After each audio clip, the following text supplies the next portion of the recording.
Wrestling, and we're going to jump right into action. We're going to go 48 kilos women's finals, first place match. Cody Pfau of Titan Mercury in the red. She's taking on Erin Golston here in the blue singlet. Cody Pfau, a 2015 Junior World Championships 5th place finisher. Golston has been 4th and 5th in the World Team Trials in the past 2 years. And Golston with her head down, trying to march forward here, has an underhook with her left hand, has the head buried into the shoulder. And Pfau standing straight up. Now we see Golston fires off a head inside single leg. She gets there. She sits it to the mat. Golston looking for two. She's got the ankles circled. And she's all but there. She needs to pop her head. And now there it is. 2 points. Erin Golston, she goes up first here, 40 seconds into the bout. And good transition by Pfau there. It looked like Golston could possibly get to a lace. She was able to get belly down, kick her legs out. Now Golston coming to that lace. Left arm underneath the right ankle of Pfau. She's in good position here to score some exposure, but they're going to be brought back up to their feet. 2-0 lead, 2:01 to go in our opening period. First minute of action in the finals, and we're seeing some scoring already. Overhook, and look at that. Golston's going to take it right to her back. Nice job with the overhook. It looked like it was trying to go underhook throw by. Golston counters, and she's going to pick up 4 for the feet to back. She's going to be up 6-0 now with a minute 45 to go in the first, just 4 points away from that tech fall. And wouldn't she love to just finish this thing up real fast here in the first. She's got like a Merkle side headlock position.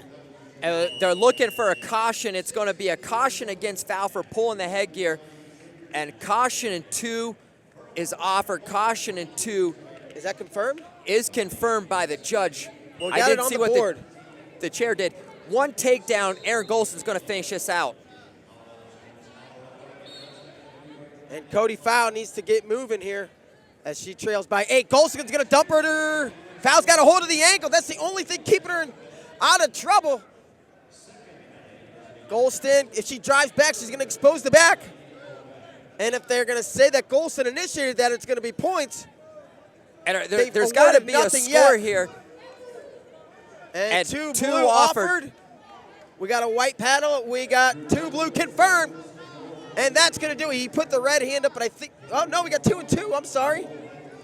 10-2 now, your score. And Pfau has Golston all kinds of trouble. You got to. Wow. How did she do that? Cody Pfau looking for the brick. Oh, there it is. She was up by 8. And she's going to get pinned.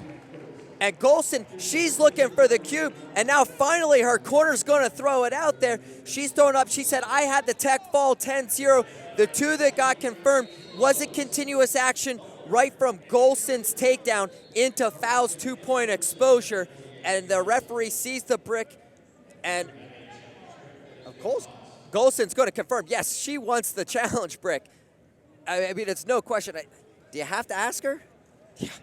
I mean, she got pinned out of the situation. Yes, she wants to see the brick. She says, I tech falled her 10-0 on the takedown prior to her scoring the counter exposure. So we will get a review.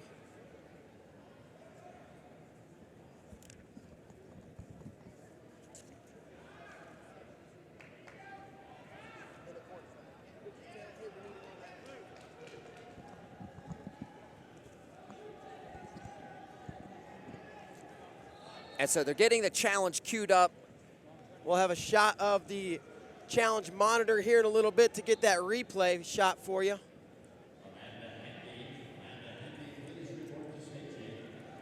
And it's all about continuous action here.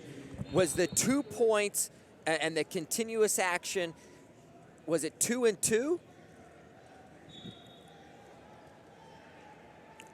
Or was the technical fall secured for Golston prior to Pfau going into her counter exposure?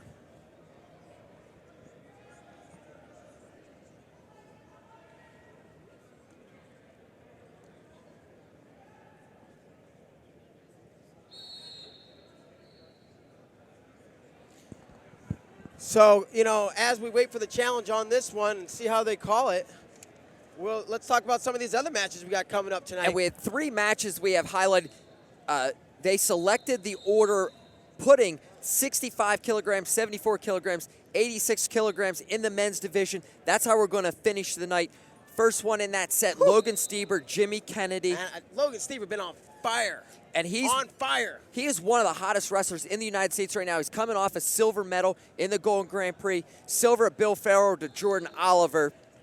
And Jimmy Kennedy was on the same side of the bracket over at Golden Grand Prix. He knocked off two-time reigning bronze medalist of Mongolia, Ganzorig, before being knocked off by Mustafayev. Logan Stieber takes out Soslermanov and Mustafayev to make the final. Gets beat by Kurbanaliyev, silver medal in one of the toughest tournaments in the world, Golden Grand Prix. Logan Stieber wrestled really well here today, took it to Jason Ness, took it to Aaron Pico. And those are two hammers. You know, Ness, a Hodge Trophy winner, Pico, a two-time junior world medalist who's got, you know, the world going for him. So really looking forward to Stieber and Kennedy at 65. 74, we're going to have a rematch of the 2014 NCAA Finals. We will see Chris Perry taking on Andrew Howell. Perry down at 74 from 86 kilograms has, in my opinion, looked really good today. And it was really interesting how that, you know, rivalry kind of developed. Everybody thought Howell was going to control that. He comes out, he wins the first match. Bedlam. Perry wins 2 in a row at the Big 12 championships and then the NCAA championships. He's down from 86 kilograms, has looked really good today.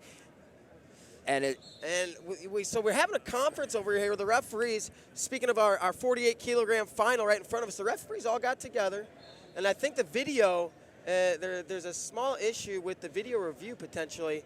It's Mark, up in the air at this point. How would you have scored? The 2 points goes up by the referee. It was confirmed by the chair right away. I was watching the chair for the confirmation. He confirms it right away. I'm thinking match is over. He's going to blow the whistle, and it's done. And Tadeki Hata. Yeah, Tadeki. And the coaches here throwing the cube in and, you know, doing their best for their girl, Erin Golston. And I was surprised it took so long. If I'm in that corner, immediately, as soon as Golston goes to her back, that cube's going to hit the wrestlers, and the referee's going to be aware that I want to challenge, that I think that it was a tech fall, and the 10 points were up on the board. So they're working on getting the video review playing. And as soon as that comes up, we'll be able to show that to you. It's on that monitor you see, big TV monitor on the right side of your screen right there. And but until then, we have one more match, the final match of the night that we haven't talked about. And that's going to be David Taylor and Kyle Dake, Part 7. Part 7. 3 folk style wins, 3 freestyle wins for Kyle Dake. He has owned this series. We have a new element this time. We are up in weight, 86 kilograms. David Taylor, the longer wrestler, he seems to have filled into this weight class a little better than Kyle Dake. And is that going to make a difference in tonight's action? I don't know about the size, but I think we're going to find out the conditioning factor of the two of them. I would say about the two of them, typically, you don't see David Taylor ever sucking wind. He may have gotten a little bit more. He may have shown signs of being a little bit fatigued. Not like he's gassing or anything, but and Dake, who, you know, he's looked that way in the past. You know, and both you could guys, say he's getting tired in the past, but he always hangs on to win.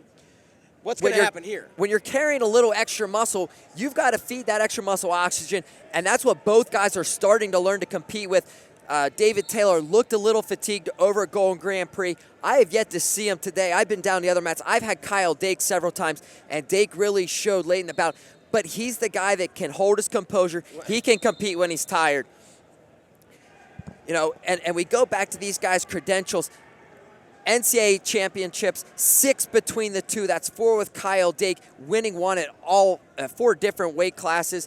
And they've been stuck behind Jordan Burroughs at 74 kilograms, and that's why they're up at 86. And if you take a note, you see this graphic on the screen. You see Kyle Dake 2013, 2015, run up the year that Kyle Dake's not there. What do you notice for David Taylor? 2014, World Team runner-up. And Kyle Dake has been a thorn in the side of David Taylor since they first competed in the 2012 Olympic trials. And I remember going there thinking, everybody said, I hope these two meet. I hope these two meet. I hope these two meet.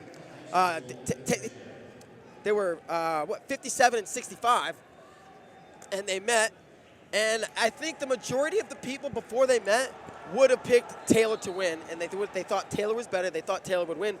Of course, Dake double unders him, throws him to his back, pins him, and has had his number ever since. And I mean, razor-thin decisions, most of them, except for the most recent. I've managed to pick this bout wrong every single time, so that means I've picked David Taylor in every single matchup. And yeah, it looks like they had, and they're, it's not our video feed that is going to be going to the video review. It's the one at the head table. So, you know, a lot of you at home might be thinking, you know what, we had a great shot of the action. It should be easy to pull up. It's not our feed that they're streaming into the challenge.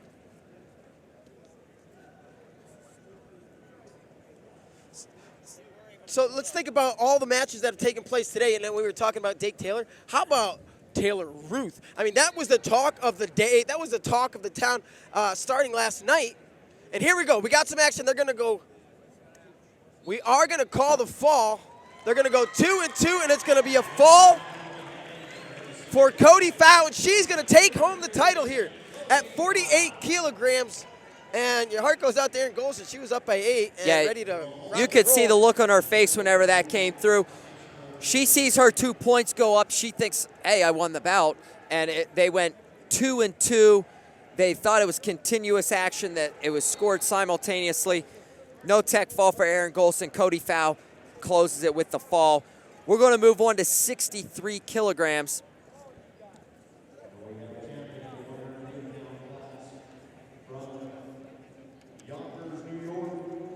So we got our next match coming up. Finally, we're going to jump up my weight class, Brock, 63 kilograms.